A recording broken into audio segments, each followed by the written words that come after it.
Hi, I'm Mike Hamilton. This is NewsJacker. Wow, here we are again trying to talk about what happened over the last month. Business email compromise is way up. DDoS using MicroTik routers was seen last week in our neighborhood in Seattle. The Super Micro event happened. Nobody knows what's going on there. California passed its own net neutrality law.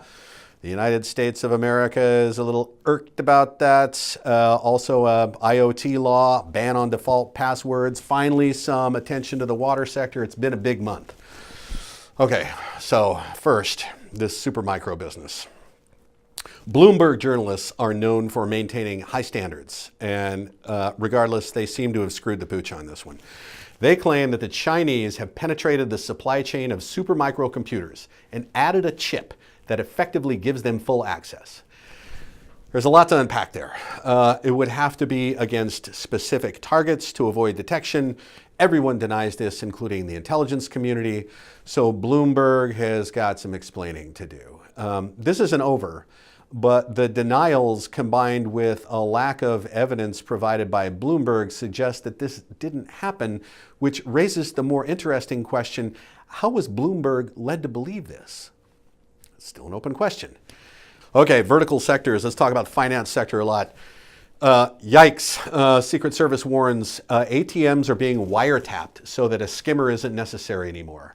Wow. So look for weird faceplates on ATMs that may conceal holes that have been drilled to insert surveillance gear. Can't trust ATMs anymore. Ugh. Further, and impacting a lot of retail, is the ongoing Mage Cart attack campaign. So the way that this works is by breaching a website and injecting a malicious script that loads on payment pages to collect the card details provided by users at checkout. And then they send that to a control server. Honestly, the real problem here is not the attack, it's the poor application security and the failure to test applications against some reasonable standard like OWASP. This is really a self-inflicted wound. So, if you're doing business with a retailer that gets swept up by this, maybe you need to change your preferred retailer. More on vertical sectors, healthcare. Healthcare in particular is under attack like no one else, although a lot of it is a little difficult to decode. So here's an example. Lutheran Hospital in Fort Wayne, Indiana had to cancel elective surgeries and divert ambulances to other facilities because of a cyber attack. Okay, so first of all, when you have a ransomware outbreak, it's not an attack. Somebody tripped over the background noise of the internet. It's not personal.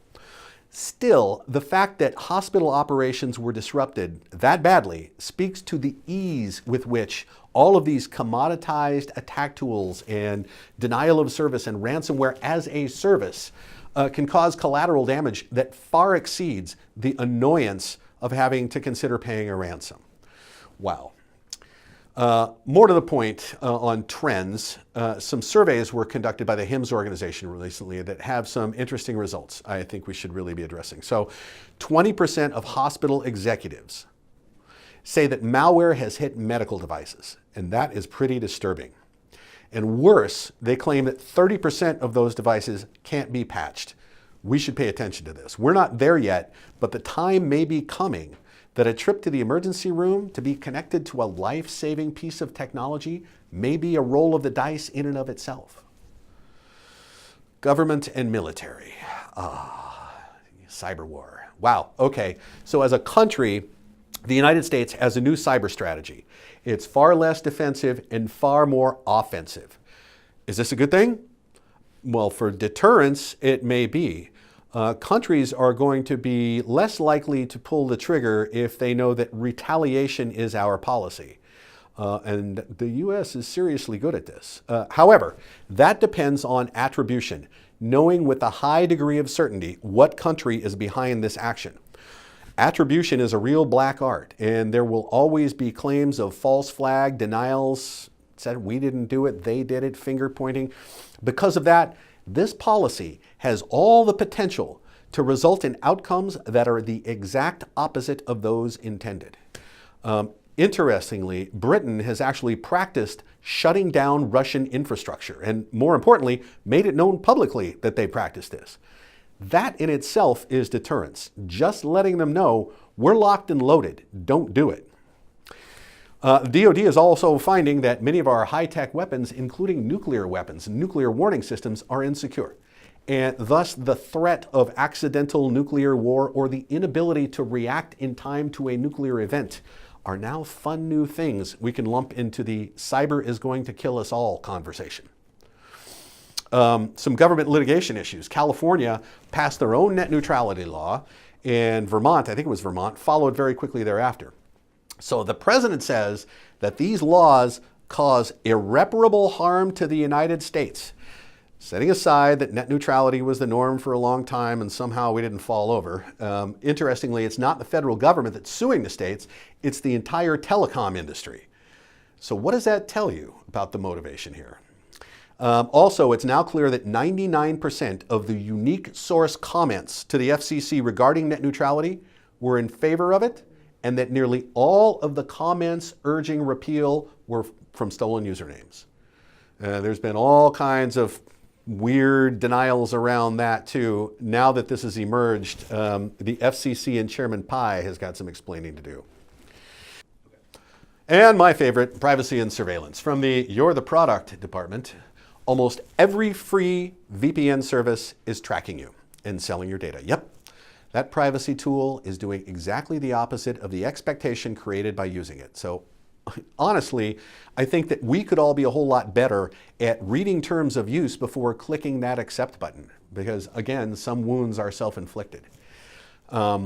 Privacy, Amazon has patented technology for Alexa to diagnose you based on your tone of voice, coughing, sounding depressed, etc. So it can recommend meds for you to buy.